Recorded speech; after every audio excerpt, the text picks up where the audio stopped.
안녕하십니까. 정원교입니다. 이제 제가 그 1905년에 태어나신 우리 부모님, 또 74년에 돌아가신 우리 아버님까지의 그 70년을 돌아보는 말하자면 생활 역사를 말씀을 드렸는데, 오늘 이 마지막입니다. 아버님이 이제 돌아가시는 걸로 여기서 끝이 납니다. 요거 끝나면은 이제 재밌고 좀 명랑한 얘기로 여러분 같이 대화를 나눌까 합니다. 지어머니가 돌아가시고 아버지 어깨가 축 처졌다. 즐기던 반주도 끊었다. 아버지는 손주 재롱을 보는 짧은 시간을 빼고 매일 외출을 하였다. 이웃 병원에 잠시 초빙 의사로 있기도 했지만 진료실을 지키며 환자를 기다리기에는 아버지 연세는 이미 늦었다. 은퇴를 준비해야 할 나이였다. 이듬해 4월 늦은 봄 어느 일요일에 아버지는 주말 외출을 나온 나에게 같이 갈 데가 있다고 했다. 우리는 동대문에서 내렸다. 아버지는 큰 케이크를 하나 사며 창신동에 사는 중앙학교 선배인 염선생 댁에 간다고 했다. 마침 한 해 전부터 불기 시작한 미니스커트 열풍으로 다리가 짧거나 길거나 굵거나 날씬하거나 가리지 않고 모두 무릎 우이 한 뼘은 올라오는 짧은 치마를 입고 거리를 활보하는 젊은 여자들로 넘쳐났다. 멋쟁이도 많았지만 민망한 모습도 적지 않았다. 내가 한 젊은 여성을 가리키며 아버지 저거 보시니 기분이 어떠세요? 하고 물었더니 야 이 녀석아 나는 눈도 없는 줄 아니? 하는 답이 돌아왔다. 아버지 연세 62, 어머니 돌아가신 지 6개월 되던 때였다. 아버지는 내가 들고 있던 케이크를 건네받으며 됐다. 내가 혼자 들고 가지 했다. 지아버님이 이제 어머니가 돌아가시고 선배님 댁에를 가는데 창신동에 그때 마침 1960년에 이제 미니스커트가 올라와서 무릎 위에 뭐 한 뼘씩 되는 짧은 치마가 유행하던 시절입니다. 그러니까 사람들이 아주 미니스커트가 그냥 전 세계에 막 바람이 불고 시작할 때니까 길거리가 아주 밝죠. 그로부터 며칠 후 5월에 새 어머니가 조용히 들어왔고 두 분은 즉시 충청도 청양의 금광회사에 보건의로 초빙을 받아 떠났다. 제가 새어머니가 들어왔습니다. 아버님 연세 62, 63 되던 해에 새어머니는 자그마한 체구에 조용하고 생긴 모습도 돌아가신 어머니와 흡사했다. 염선생의 처제로 아주 젊어서 혼자 몸이 됐다고 했다. 돌아간 어머니 생각에 나는 서운했었으나 그것도 잠시 아버지가 생기가 도더니 좋았다. 나는 생전에 어머니에게서 주변머리 없다는 소리를 듣던 아버지가 이렇게 수완이 있을 줄은 미처 몰랐다. 청양으로 내려간 그해 여름에 아버지가 백내장 수술을 받고자 종로구 계동의 공안과에 입원했다. 군에 입대하기 전에는 딱 한 번 만났던, 하지만 이미 교제를 한 지 1년을 훌쩍 넘긴 지금의 집사람과 내가 병원으로 병문안을 갔다. 아버지는 무슨 여고 무슨 대 불문과를 다닌다는 내 말에 티나게 벙긋 웃었다. 인사를 마치고 나오는 나를 불러 귓속말로 좀 똥똥한 거 아니니? 했다. 아버지는 수술 후 아직 한쪽 안대를 풀지 않고 있었다. 며칠 후 않게 되어 지방으로 내려가는 아버지를 서울역 플랫폼으로 배웅하러 나갔는데 아버지는 얘가 그때 걔냐? 했다. 그때 내 여자친구는 먼저와 달리 무릎 위로 올라간 화사한 꽃무늬의 플레어 스커트를 입고 있었다. 아버지는 안대를 풀고 있었고 옆의 새어머니는 활짝 웃었다. 제가 지금 집사람을 데리고 입원해 계신 한쪽 안대고 계신 아버지 면회를 갔더니 좀 똥똥하다. 그런데 이제 뭐 어느 고등학교 나오고 어느 대학을 다닌다 그런 걸 보더니 이제 기분은 좋았는데 좀 똥똥한 거 아니야? 이제 그러셨어요. 그래서 며칠 후에 기차를 타고 청양으로 내려가시는데 플랫폼에 이제 짧게 입혀서 내려갔더니 아주 얘가 그때 걔 맞아? 이제 그런 거 아주 좋아하시더라고요. 연세가 62인데 뭐 청춘이죠. 지금 생각해 보니까 제가 괜히 예수님이 뭐 좀 나이 드셨는데 젊은 여자들 보면 어떻게 생각하시나 괜히 궁금해했던 것 같아요. 제가 지나고 보니까 예수님은 뭐 한참 청춘이었었습니다. 3천만에서 5천만 명의 목숨을 앗아간 2차 세계대전이 1945년 5월 나치 독일의 항복으로 막을 내리며 독일 전국토의 서쪽은 미국, 영국, 프랑스 등 민주진영이, 동쪽은 구소련이 점령하였다. 독일이 서독과 동독으로 분단된 것이다. 1945년 5월에 이제 2차 대전이 끝나면서 한 40%쯤 되는 독일의 그 동쪽 영토는 소련, 또 60%쯤 되는 서쪽 영토는 이제 영국, 미국, 프랑스가 이제 이렇게 관리하는 걸로 쪼개졌죠. 독일이. 전쟁으로 폐허가 된 수도 베를린은 동서독 국경에서 동독 쪽으로 150km나 깊숙이 자리하고 있는데, 이 베를린도 쪼개져서 반쪽 서베를린은 서방이, 나머지 반쪽 동베를린은 소련의 관할이 되었다. 서방이 관할하는 서베를린은 육지에 떠있는 섬과 같았다. 북한의 평양 반을 대한민국이 통치하고 있다고 상상하면 된다. 동독으로서는 자기들 영토 깊숙이 들어와 있는 섬 같은 형국이니 언젠가는 쉽게 쫓아낼 수 있다는 계산을 했다. 서베를린은 모든 물자를 서독으로부터 차로 실어다 먹었는데, 소련이 베를린 관리위원회법을 일방적으로 폐기하고 도로를 차단했다. 이것이 1948년 6월 24일 시작된 베를린 봉쇄이다. 베를린을 포기하라는 압박이었다. 동독 쪽으로 이제 한 150km 들어와 있는데, 지금 베를린, 지금 독일 수도입니다. 그게 반쪽으로 갈라져 있었죠. 서베를린을 이제 미영불 3국이 관리하고 있는데 봉쇄를 한 겁니다. 이 서독에서 왔다 갔다 하는 모든 차량 이런 거를 놓고 나가라는 얘기죠. 서베를린은 모든 물자를 서독으로부터 차로 실어다 먹었는데, 소련이 베를린 관리위원회법을 일방적으로 폐기하고 도로를 차단했다. 당시 동독에는 소련군 40개 사단이 주둔하고 있었던 반면, 서독에는 영국군 8개 사단만 있었다. 이에 미국을 비롯한 서방은 소련의 영향 아래에 있는 동국권과 전략물자 교역을 금하고 동록 내 통신 등 협조를 중단했다. 그리고 이틀 후인 26일부터 모든 생필품을 비행기로 실어 날랐다. 비행기 수송을 막으면 전쟁도 불사한다는 강력한 메시지를 보내며 이듬해 5월까지 11개월을 계속했다. 11개월을 이제 서독에서 150km를 비행기로 길을 막았으니까 자동차 못 다니게 비행기로 이렇게 실어다 먹었어요. 110만 명인가 막 소베를린의 인구가 막 당시 그랬을 겁니다. 미국의 막강한 경제력과 자유 베를린을 수호하겠다는 강력한 의지에 세계가 주목하고, 더욱이 미국과 소련의 힘이 같지 않다는 사실이 드러났다. 난처해진 쪽은 오히려 소련이었다. 소련이 먼저 봉쇄를 해제했다. 11개월 만인 1949년 5월 12일이었다. 하지만 미국은 9월 30일까지 쉬지 않고 공수를 했다. 무려 11개월 동안의 베를린 봉쇄 기간에 이루어진 공중 수송 물량이 무려 232만 톤에 달했다. 그러니까 그때 비행기 한 대가 실을 수 있는 거 10톤, 15톤인데 232만 톤이니까 이게 무려 한 25만 번을 실어놨는 거죠. 매일 비행기가 그냥 몇 차례씩 식료품, 식량 모든 걸 다 실어다 110만 명을 매겨 살렸습니다. 1년을. 소련은 10년 후인 1961년 서베를린을 콘크리트 담으로 둘러쌌다. 이 담은 30년 후 독일이 통일될 때까지 베를린 장벽이란 이름으로 분단 독일의 상징으로 남아있었다. 이 베를린 봉쇄가 계기가 되어 1949년에 서방 자유진영이 결속하여 공산국가 소련에 대항한 북대서양 조약기구, 나토라고 그러죠.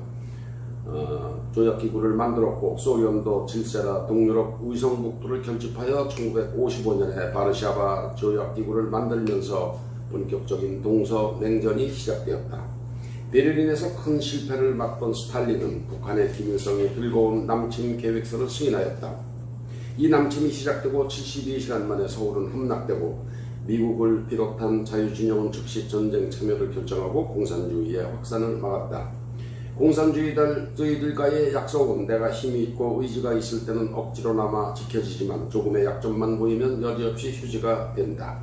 처리장막 소련이 1985년 고르바초프의 등장으로 연방이 무너지고 나라 이름도 러시아로 바뀌었다. 바르샤바 조약도 해체되고 많은 위성국가가 민주화의 길로 들어선 것이 이미 30년 전 일이다. 지금 뭐 여러분들이 헝가리, 체코, 또 폴란드 이런 데 이제 여행도가 관광도 가시지만 불과 30년밖에 안 됐습니다. 그전에는 뭐 소련의 위성국가는 아주 철저하게 통제됐죠. 베를린 봉쇄 실패로 체면을 구긴 소련은 우주 경쟁에서 미국과 서방 민주진영을 압도하고자 노력했다. 드디어 세계가 깜짝 놀랄 아무도 예측하지 못했던 사건이 터졌다. 1961년 4월 12일 소련에서 4.75톤에 5톤 가까이 됩니다. 인공위성 보스토크 1호를 무중력 상태의 지구 궤도에 올려놓은 것이다. 인류 최초의 우주비행사 유리 가가린이 187마일의 고공에서 무려 시속 18,000마일이라는 상상도 못한 빠른 속도로 1시간 48분 동안 지구를 선회하고 예정지에 착륙하였다. 그가 한 최초의 말은 지구는 푸른 빛이다. 유리 가가린이 187마일이니까 그래서 한 320km 되죠. 지구 궤도를 선회했습니다. 그리고 이제 내렸죠. 미국이 깜짝 놀라, 온 세계가 깜짝 놀랐습니다. 야, 이거 우주 경쟁에서 미국은 그냥 꽝이구나. 전 세계가 놀랐습니다. 근데 유리 가가린이 내가 가서 보니까 지구가 푸르더라. 신은 없다. 그러고 했으나 나중에 신은 없더라. 과학기술의 진보에 온 세계가 환호하는 가운데 미국은 패닉에 빠졌다. 지구 궤도에 핵무기를 탑재해서 원하는 지역 어디에라도 불시에 투하할 수 있다는 가능성만으로도 이미 자유진영과 공산주의 진영의 싸움은 끝난 것으로 보였다. 단기간의 경쟁에서 공산주의 국가의 자원 동원력과 집중력은 대단할 수밖에 없다. 공산주의는 지도자의 말 한마디로 모든 것이 일사불란하게 움직인다. 반면 자유민주주의를 근간으로 하는 자본주의는 개개인의 자유로운 경제활동을 기반으로 발전한다. 이 기회를 놓칠세라. 소련은 미국의 코앞 큐바에 핵무기 기지 건설을 시작했다. 내놓고 미국을 압박하기 시작한 것이다. 미국이 경악했다. 이를 강행할 시 전쟁도 불사한다는 미국 대통령 케네디의 강력한 해상 봉쇄와 압박으로 쿠바 내 기지 건설이 좌절되기는 했지만 미국이 양보했던 것도 상당했다. 당시 크루쇼프 소련 공산당 서기장은 유엔 총회에서 연설 중 구두를 벗어 책상을 내려치는 쇼를 하기도 했다. 소련이 이제 인공위성을 지구 궤도에 한 바퀴 돌린 다음에 플로리다에서 불과 한 300km도 안 될 겁니다. 큐바가 200 몇십 킬로 될 거예요. 거기에 이제 기지를 건설하니까 바로 코앞이 아닙니까? 그러니까 미국이 이제 붙은 거죠. 그래서 해상 봉쇄를 후보했습니다. 소련의 우주선 깜짝쇼에 미국도 반응했다. 소련이 지구 궤도를 돌았다면 우리는 그것을 벗어나서 인간을 달에 착륙시키겠다는 계획을 발표했다. 이것이 아폴로 계획이다. 당시의 기술로는 상상하기 어려운 야심찬 계획이었다. 그로부터 몇 번의 지구 궤도 선회 실험을 마치고 드디어 6년이 채 안 되는 1967년 여름 인류 최초로 인간이 달을 밟게 되었다. 이 최초의 달 착륙 우주인이 닐 암스트롱입니다. 미국은 삶의 질인 자유, 경제, 그리고 우주 경쟁에서도 자유민주주의의 힘과 우위를 확인했다. 달 착륙은 전 세계의 텔레비전으로 생중계되었다. 소련이 이렇게 미국을 지구 궤도를 한 바퀴 돌면서 깜짝 놀라게 하니까 케네디가 야, 우리는 지구 궤도가 아니라 지구 궤도를 벗어나서 달을 가겠다. 그런 계획을 발표하고 한 7년 후에 닐 암스트롱이 이제 달에 내렸습니다. 실제로. 그때가 이제 지 어머니가 돌아가시고 다음 해죠. 새어머니를 이제 데리고 오셔서 살기 시작한 몇 달 후에 닐 암스트롱이 달에 내렸습니다. 그 생중계를 했습니다. 텔레비전에서. 텔레비전 생중계 며칠 전 청양의 새 어머니로부터 전화가 왔다. 아버지가 전화하라고 해서 하는 건데 아버지 상태가 좋지 않아 보이니 서둘러 내려오라고 했다. 아버지는 이미 당신 상태가 혼자 이기기 힘들다는 생각을 했다. 내가 군대에서 임시 휴가를 냈다. 제 아버님이 이제 어머니도 돌아가시고 새 어머니를 얻기는 했지만 막 이게 달에 사람이 달에 간단다. 조금 있으면 내리는데 그 생중계를 하는 거예요. 막 거기에 몰입을 하셨어요. 흥분하셔가지고 달에 뭐가 있을까 이런 아주 그냥 굉장히 흥분을 하셨습니다. 그 연세 67에 청양 집에서 쉬고 있는, 그래서 좀 말하자면 쉽게 얘기해서 조금 정신이 이제 잠을 못 자고 막 흥분하니까 좀 옛날에 했던 그 정신질환이 도진 거죠. 그래서 제가 아버지를 뵈러 내려갔습니다. 청양 집에서 쉬고 있는 아버지의 눈이 충혈되고 눈매도 매섭게 변해 있었다. 얼굴도 초췌했다. 한눈에 심한 수면 부족임을 알 수 있었다. 아버지는 첫마디에 너 내가 미쳤다고 연락이 가서 드리러 왔지? 했다. 나는 아무 일도 없는 듯 용돈도 받을 겸 뵈러 왔다고 했다. 이 밤은 무사히 넘기고 서울까지 모실 일을 생각했다. 그리고 아침 10시에 택시도 예약했다. 놀라고 며칠 잠을 설친 내 새어머니는 눈이 퀭했다. 10여 년 전보다는 상태가 훨씬 가볍게 보였지만 악화되는 것은 시간 문제로 보였다. 아버지는 이틀 후면 사람이 달에 내릴 터인데 이게 궁금해서 잠을 못 잔 것뿐이니까 염려 말라고 했다. 달에 생물체가 있는지도 궁금하고 지구에서 토끼처럼 보이는 것이 무엇인지 알 수 있게 됐다고도 했다. 옥토끼가 있다고 그러지 않습니까? 그게 뭔지, 또 달에 사람이 살 수 있는 건지, 이게 참 궁금해 막 미치겠는 거예요, 아버지는. 너무 흥분을 하셔서 이제 정신이 그런 상태가 되신 겁니다. 새어머니에게는 새엄마 티 내지 말고 밥도 맛있게 지어 먹이라고 했다. 순간순간 아버지는 멀쩡해 보였다. 나는 자리를 펴고 누웠다. 아버지가 새어머니에게 요놈이 꾀가 많아서 지금 자는 척하는 거야. 칼 가져와. 아비를 속이면 두려우니까 죽어야 해. 했다. 아버지가 혼잣말로 눈동자가 움직이면 안 자는 거야 하면서 내 눈꺼풀을 뒤집었다. 칼은 바로 내 옆에 놓여 있었다. 순간 나는 아버지의 이 행동이 나에게 던진 메시지임을 알았다. 밝은 후레쉬 불빛에 눈동자를 정면에 놓고 3, 4초를 버티는 것은 힘들었다. 하지만 어렵사리 이 순간을 넘겼다. 아버지는 혼잣말로 이 녀석이 차를 타고 오더니 골아떨어졌구만 했다. 아버지가 속아준 것이다. 이 아버지가 사실 속아준 거죠. 의사가 그거 모르겠어요. 까보면 아무리 제가 안 움직인다고 노력을 해도. 그런데 이제 자는구나.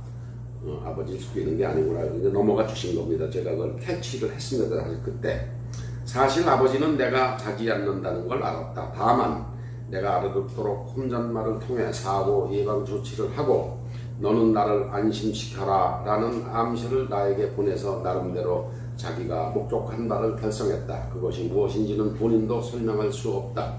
이는 내가 후에 두고두고 숙고한 끝에 내린 나 나름의 결론이다. 이렇듯 정신질환은 미묘하다. 아버지가 이제 속아준 겁니다. 전 또 그걸 터치를 했어요. 그래서 둘이 이제 그렇게 해서 그때 만약에 제가 눈을 깜빡깜빡하고 순간적으로 또 사고가 날 수도 있죠. 칼이 막 옆에 있었으니까. 아버지는 밤새 한숨도 안 자고 들락날락하며 궁시렁댔다. 그러면서도 이 녀석이 고운이 자네 하며 문은 살살 여닫았다. 새어머니도 잤다 깼다를 반복했다. 아침에 아버지는 서울로 가서 입원도 하고 잠도 자야 한다는 내 말에 순순히 차에 올랐다. 당신이 지금 정신질환을 앓고 있다는 걸 알고 있었다. 예산의 예당저수를 지날 때에는 여기가 어머니 계신 데인데 하며 울었다. 차에서는 4-5차례 짧게 눈도 붙였다. 집에 들을 새도 없이 해화동의 베드로 정신병원에 입원한 아버지는 순한 아기처럼 걸어서 병실로 갔다. 초기에 신속하게 대처한 덕분인지 한 달 만에 완쾌되었다. 태어난 아버지 얼굴에서 아버지는 후에 나에게 사람이 잠을 못 자면 대뇌 피질이나 뇌하 수체에 염증이 생긴다고 했다. 그래서 제가 여쭤봤죠. 어떤 경우에 아버지 같은 병환이 생겨요? 그랬더니 잠을 못 자면은 대뇌 피질이나 뇌하 수체에 염증이 생겨서 그런 거야. 나도 그랬었어. 이제 그렇게 대답을 해주셨어요. 잠을 잘 자고 뭐 염증을 가라앉히는 약을 먹고 그러면 이제 쉽게 가라앉죠. 닐 암스트롱의 달착륙으로 우주에 대한 아버지의 원초적 궁금증은 아주 조금은 풀렸다. 그래도 우주가 끝은 있는 건지 생명체가 있기는 있는 건지 사람이 달에 옮겨가 살 날이 언제 오기는 할 건지 그런 호기심은 돌아가실 때까지 사라지지 않았다. 돌아간 어머니에 대한 그리움과 미안함 그리고 우주의 신비에 대한 경외감이 겹쳐서 가져온 아버지 병화는 내게 많은 것을 생각하게 했다. 그리고 이제 지 아버지가 몇 년에 돌아가셨습니다. 광산의료원에 복귀한 아버지는 재산성이 악화되어 폐광할 때까지 2년을 서울을 오가며 편안하고 만족한 전원생활을 즐겼다. 아주 조그맣게 채마밭도 가꾸었다. 그 사이 나는 복무기간이 5개월 늘어나는 날벼락을 맞았다. 다행히 자문에서 벌어진 교전으로 29명은 사살, 1명은 월북, 1명은 귀순으로 마무리되었지만 이때 모든 현역병이 최소한 2개월, 최대 6개월간 전역이 중단되었다. 또 이를 계기로 예비군이 창생되었다. 북의 1, 2, 4군 특수부대는 추운 겨울에도 하루에 80km가 넘는 속도로 산을 타고 침투했다고 해서 우리를 모고를 송연케 했다. 지가 군대에서는 그랬답니다. 이 정도면 최고로 가봐야 20km, 30km일 거다.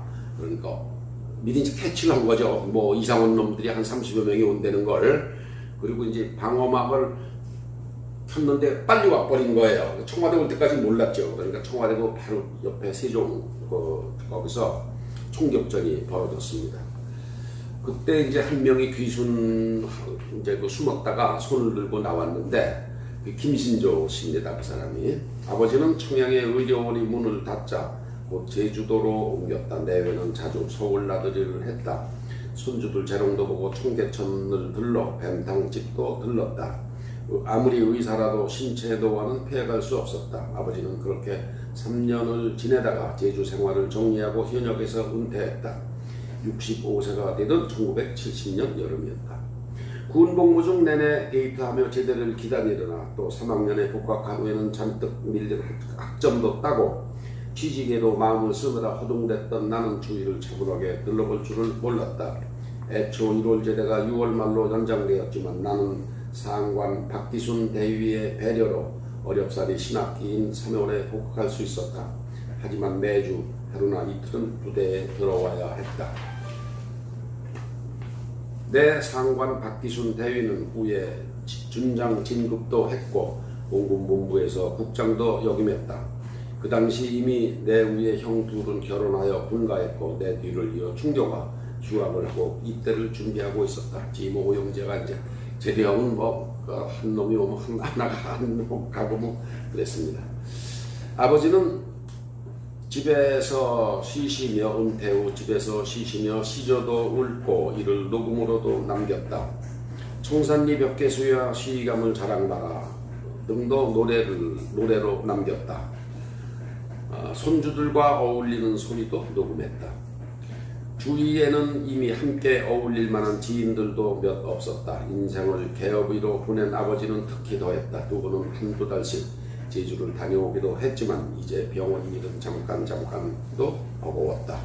이 아버지가 70이 가까우시니까 친구가 없잖아요. 그때는 수명이 짧았습니다. 지금은 80 중반을 훌쩍 넘기지만 그때는 70을 넘기는 게 참 그렇게 많지 않은 시절이었습니다. 나는 1970년에 졸업을 하고 바로 3월에 결혼을 했다. 제가 이제 졸업하자마자 결혼을 했습니다. 큰형 부담도 덜어야 되고 연애도 오래 했으니까 안 되잖아요. 그래서 결혼 한 달 전에는 아버지를 모시고 예비 처가에 상견례도 갔다. 아버지는 내 신혼 단칸방에도 한 번 들렀다. 받는 데에만 잔뜩 익숙해 있던 나는 아버지에게 용돈 드릴 생각도 못했다. 효도는 생각이었을 뿐 눈곱만큼도 행동으로 옮기지 못했다. 직장 다닌다는 핑계로 엎드리면 코다울 거리인데도 자주 가볍지 못했다. 그렇지만 동료들과 어울리는 데에는 시간이 모자랐다. 그렇습니다. 여러분도 아마 마음은 있으시겠지만 실제로 부모님께 조금 이렇게 즐겁게 해드리는 거는 그게 참 쉽지를 않죠. 크게 하시는 것보다 조금 조그만 거를 하십시오. 결혼 2년 후에는 나도 첫 아이 의철이를 얻었다. 아버지는 당신 이름자의 철자 대신 쌍길 철자로 하자고 했다. 지 아버님이 연철입니다.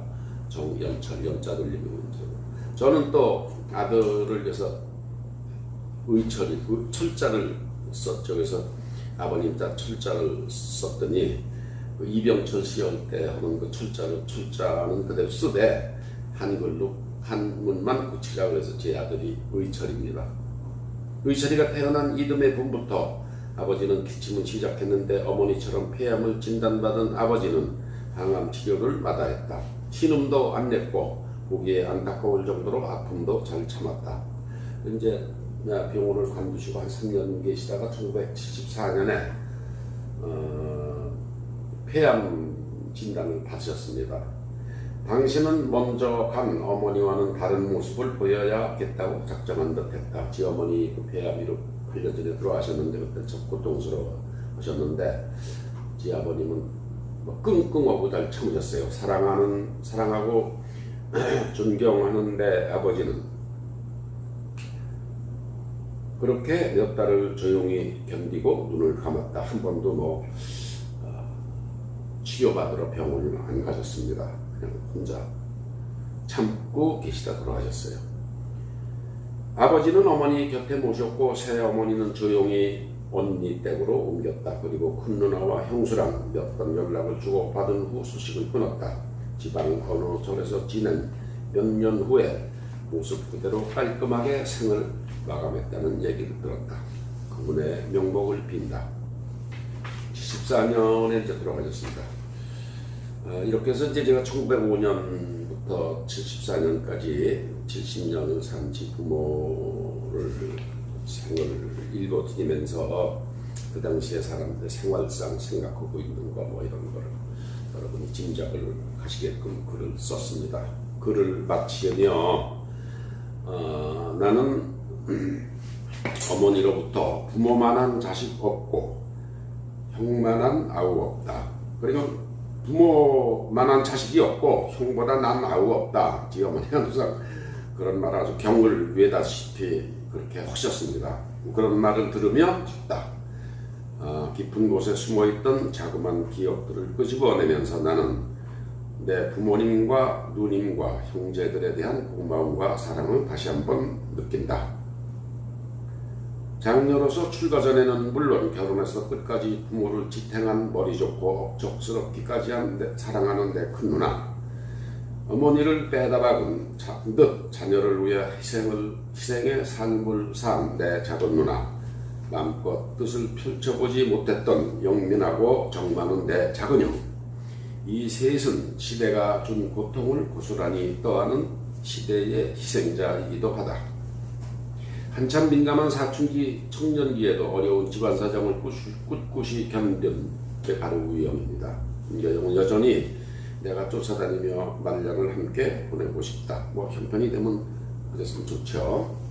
매사 걱정을 안 해도 될 야무진 내 아우는 아직도 시온찮은 내 멘토이다. 무엇보다도 나는 부모 같은 큰형 내외와 큰 자녀에 대한 고마움을 뺄 수가 없다. 그분들이 없었다면 그 마음 씀씀이가 여느 사람들과 같았다면 어찌 지금 내가 이 하찮은 글이나마 쓸 수 있겠는가. 글 쓰는 내내 기계치 나를 도와준 사랑하는 내 외손녀 시연이 멀리 보스턴에 있습니다. 제 아들이 보스턴에서 나 혼자만이 알아듣는 파이팅을 외쳐준 손주 다인이 필립이 이안이에게 고맙기 그지없다. 제 손주 다인이 필립이 이안이가 이 정도 영어 이름인데 사실 한글로 다 이 한글로 쓸 수 있는데 또 그 외국에서 살다 보니까 그 외국 사람들한테 좀 이상한 창덕이 뭐 창수 이런 좀 그렇잖아요. 그러니까 이름들 이렇게 외국 애들처럼 지었습니다. 그래서 사랑하는 많은 내 조카들에게도 감사한다. 일일이 거명은 안 해도 그들에 대한 내 사랑의 기억이 없었다면 이 글이 써졌을까. 내 부실함을 참고 견뎌준 집사람과 이제는 내 조언이 필요 없는 오히려 내가 듣고 배워야 할 아들 의철과 딸 의혜에게도 고마움을 전한다. 천상의 부모님을 뵐 날을 기다리며. 감사합니다.